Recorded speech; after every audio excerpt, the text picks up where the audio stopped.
தமிழக அரசியல் களம் காணாத போராட்டங்கள் இல்லை. ரயில் மறியல் போராட்டங்கள், நடைப்பயணங்கள், உண்ணாவிரதங்கள் தொடங்கி உயிர் தியாகம் செய்வது வரை போராட்டங்களை கண்ட நீண்ட வரலாறு கொண்டது தமிழ் மண்ணின் அரசியல் களம். ஆனால் தமிழக அரசியல் வரலாற்றில் இதுவே முதன்முறை என்று கூறுவது போல் சாட்டையடி போராட்டத்தை கையில் எடுத்துள்ளார் தமிழக பாஜக தலைவர் அண்ணாமலை. கூடவே தமிழகத்தை ஆளும் திமுக ஆட்சியை அப்புறப்படுத்தும் வரை காலில் செருப்பு அணிவதில்லை என்றும் சூளுரைத்துள்ளார். தனது போராட்டத்தை பற்றி அண்ணாமலையை விளக்கிய போது, உடலை வருத்திக் கொண்டு வேண்டுதல் வைப்பது தமிழ் மண்ணின் மரபு என்று கூறியுள்ளார். அண்ணாமலை முன்னெடுத்துள்ள சாட்டையடி போராட்டமும் செருப்பு துறப்பு சபதமும் அரசியல் களத்தில் கவனம் பெறுவதோடு பல்வேறு விமர்சனங்களையும் எழுப்பியுள்ளது. கூடவே சாட்டையடி அரசியல் பாஜகவுக்கு சாதகமா பாதகமா என்ற மிக முக்கியமான கேள்வியையும் எழுப்பியுள்ளது. மக்கள் விரோத திமுக ஆட்சியின் அவலங்களை தோலுரித்து காட்டவும், அடுத்த தலைமுறை சீரழிந்து போவதை தடுத்து பாதுகாத்து குழந்தைகள், பெண்கள், இளைஞர்கள் தொடர்ந்து பாதிக்கப்படுவதை தடுக்க தன்னை வருத்தி கொண்டு தன்னைத்தானே சாட்டையால் அடித்துக் கொண்டு விழிப்புணர்வு போராட்டத்தை அண்ணாமலை தொடங்கியுள்ளார். திமுக ஆட்சியை அகற்றும் வரை செருப்பு போட மாட்டேன் என்று அவர் எடுத்த முடிவு தமிழகத்தின் அனைத்து பிரச்சனைகளுக்கும் தீர்வு காணும் வகையில் தமிழக அரசியல் வரலாற்றில் மிக பெரும் திருப்பு முனையை ஏற்படுத்தும். அண்ணாமலையின் சாட்டையடி போராட்டம் தமிழக மக்களின் உணர்வுகளின் வெளிப்பாடு என்று தமிழக பாஜக அறிக்கை வெளியிட்டுள்ளது. இந்த நிலையில அரசியல் தலைவர்களும் தங்களின் பார்வைகளை முன்வைத்துள்ளனர். அரசியல் தலைவர்களுக்கு என போராட்ட வழிமுறைகள் இருக்கின்றன. ஆனால் அண்ணாமலை செய்வது கேலி கூத்தானதாக இருக்கிறது. அண்ணாமலையின் நடவடிக்கையை பாஜகவில் இருக்கும் தொண்டர்களை ஏற்றுக்கொள்ள மாட்டார்கள் என திமுக அமைப்பு செயலாளர் RS பாரதி எதிர்வினையாற்றியிருந்தார். அண்ணாமலை பரபரப்பான அரசியல் செய்ய விரும்புகிறார். தமிழகத்தை பொறுத்தவரை அதிமுக எதிர்க்கட்சி அல்ல, பாஜக தான் எதிர்க்கட்சி என்று காட்டுவதற்காக அவர் பெரிதும் முயற்சிக்கிறார் என்று விசிக தலைவர் திருமாவளவன் தெரிவித்துள்ளார். ஒருவர் தன்னை வருத்தி கொண்டு மக்கள் விரோத போக்கை ஆட்சியாளர்கள் செய்து கொண்டிருக்கிறார்கள் என்று உணர்வு பூர்வமாக சொல்லும் போது அதை கேலியாக நினைத்து பேசுபவர்களால் தமிழகத்துக்கு வரும் காலங்களில் எந்த பிரயோஜனமும் இருக்க முடியாது என்று தமாக தலைவர் GK வாசன் அண்ணாமலையை ஆதரித்துள்ளார். அதே வேளையில் அதிமுக பொதுச் செயலாளர் எடப்பாடி பழனிசாமி ஆதரிக்கவும் இல்லாமல் விமர்சிக்கவும் இல்லாமல் கேள்வியையே புறந்தள்ளி நழுவிக்கொண்டார். இதற்கிடையில் நடிகர் சத்யராஜின் மகளும் ஊட்டச்சத்து நிபுணருமான திவ்யா சத்யராஜ் தனது சமூக வலைதளத்தில் அண்ணாமலைக்கு சில கேள்விகள் என்று பதிவை பகிர்ந்துள்ளார். அதில் அவர் மணிப்பூர் சம்பவத்தின் போது நீங்கள் அமைதி காத்தது ஏன் என்று கேள்வி எழுப்பியுள்ளார். இவ்வாறாக அரசியல் தலைவர்கள் தொடங்கி பிரபலங்கள் வரை பலரும் தங்களது கருத்துக்களை முன்வைத்து வருகின்றனர். தமிழகம் தாண்டி கர்நாடக பாஜக கூட அண்ணாமலைக்கு ஆதரவு தெரிவித்துள்ளது. கர்நாடக பாஜக தலைவர் VY விஜேந்திரா அண்ணாமலையின் தனித்துவமான உணர்வு பூர்வமான போராட்டம் சில விஷமிகளால் விமர்சிக்கப்படுகிறது. ஆனால் நூதனமான அர்த்தமுள்ள போராட்டத்தை நாம் ஆதரிக்க வேண்டும் என்றும் கூறியுள்ளார். இப்படி இதெல்லாம் ஒரு பக்கம் இருக்க, புதுச்சேரியை ஒட்டியிருக்கும் விழுப்புரம் மாவட்டத்தைச் சேர்ந்த பட்டானூரில் உள்ள சங்கமித்ரா கன்வென்ஷன் சென்டரில் தமிழ்நாடு புதுச்சேரி பாமகவின் சிறப்பு மாநில பொதுக்குழு கூட்டம் நடைபெற்றது. பாமக நிறுவனர் ராமதாஸ் தலைமையில் நடைபெற்ற அந்த கூட்டத்தில் கட்சியின் தலைவர் அன்புமணி, GK மணி உள்ளிட்டவர்கள் கலந்து கொண்டனர். அப்போது பாமகவின் இளைஞரணி தலைவராக முகுந்தன் பரசுராமன் நியமிக்கப்படுகிறார் என்று அறிவித்தார் மருத்துவர் ராமதாஸ். அப்போது அவருக்கு அருகில் அமர்ந்திருந்த அன்புமணி ராமதாஸ் திடீரென மைக்கை கையில் எடுத்து, அவன் கட்சியில் சேர்ந்து 4 மாதங்கள் தான் ஆகின்றன, அவனுக்கு இளைஞர் சங்க தலைவர் பதவியா? அவனுக்கு என்ன அனுபவம் இருக்கும்? கட்சியில் இருக்கும் அனுபவம் வாய்ந்தவர்களுக்கு பதவி கொடுங்கள், களத்தில் நல்ல திறமையான ஆட்கள் வேண்டும் என்று கூறுகிறேன் என்று ஆவேசமானார் அன்புமணி. அவர் பேசிக் கொண்டிருக்கும் போதே குறுக்கிட்டு பேசிய மருத்துவர் ராமதாஸ், யாராக இருந்தாலும் நான் சொல்வதை தான் கேட்க வேண்டும், நான் சொல்வதை கேட்கவில்லை என்றால் யாரும் இந்த கட்சியில் இருக்க முடியாது, இது நான் உண்டாக்கிய கட்சி என்று சீறினார் ராமதாஸ். அதற்கு மௌனமாக சிரித்துக் கொண்டே சரி என்றார் அன்புமணி. அதற்கு என்ன சரி, சரி என்றால் போ அப்போ என்று டென்ஷன் ஆனார் ராமதாஸ். தொடர்ந்து பேசிய ராமதாஸ், மீண்டும் சொல்கிறேன், முகுந்தன் பரசுராமன் மாநில இளைஞர் சங்க தலைவராக நியமிக்கப்படுகிறார், கை தட்டுங்கப்பா என்றார். அப்போது குடும்பத்துல இன்னொருத்தர போடுங்க என்று கூறிவிட்டு ஆவேசமாக மைக்கை கீழே போட்டார் அன்புமணி.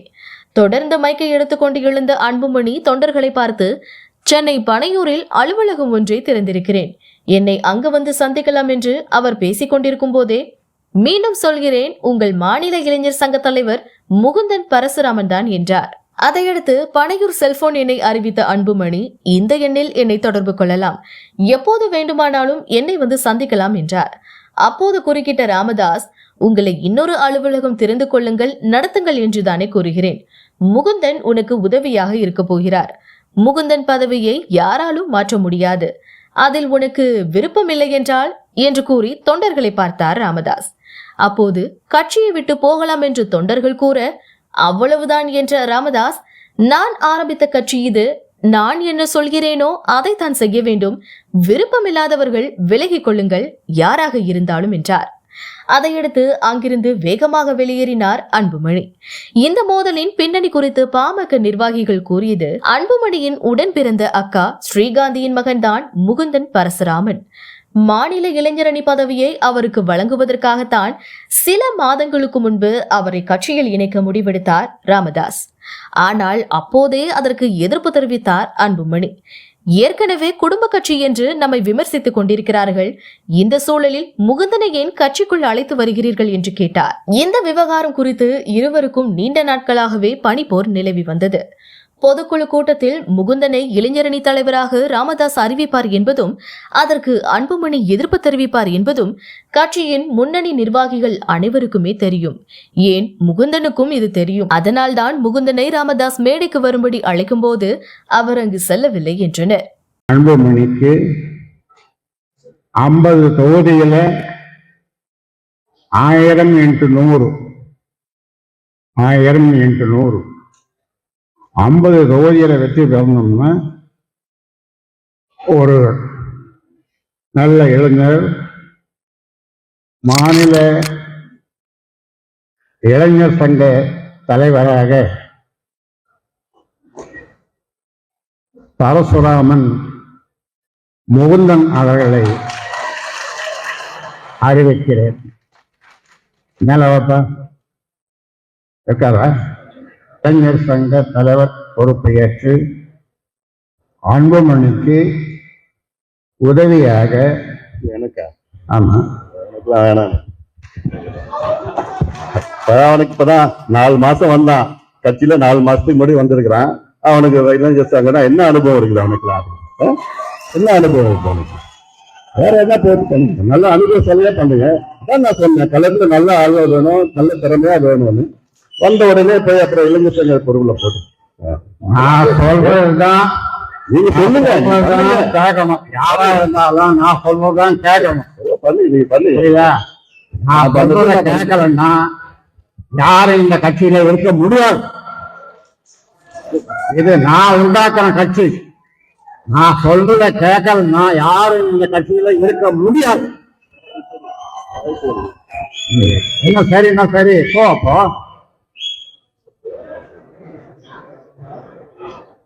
முகுந்தன் மீண்டும் சொல்றேன், மாநில இளைஞர் சங்க தலைவராக நியமிக்கப்படுகிறார். கை தட்டுங்கப்பா. குடும்பத்துல என்ன பேரு? குடும்பத்துல நன்றி யார் சொல்றது?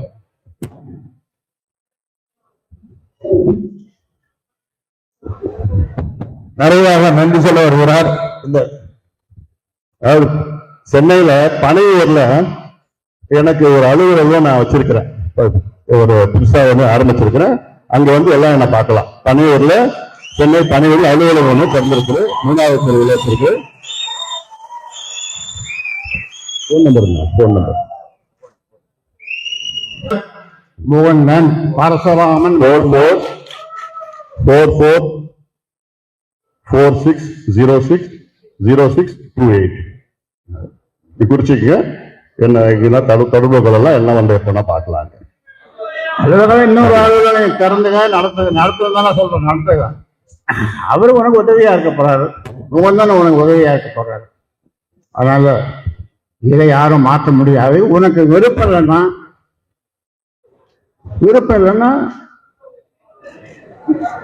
அவ்வளவுதான், வேற என்ன சொல்ல முடியும்?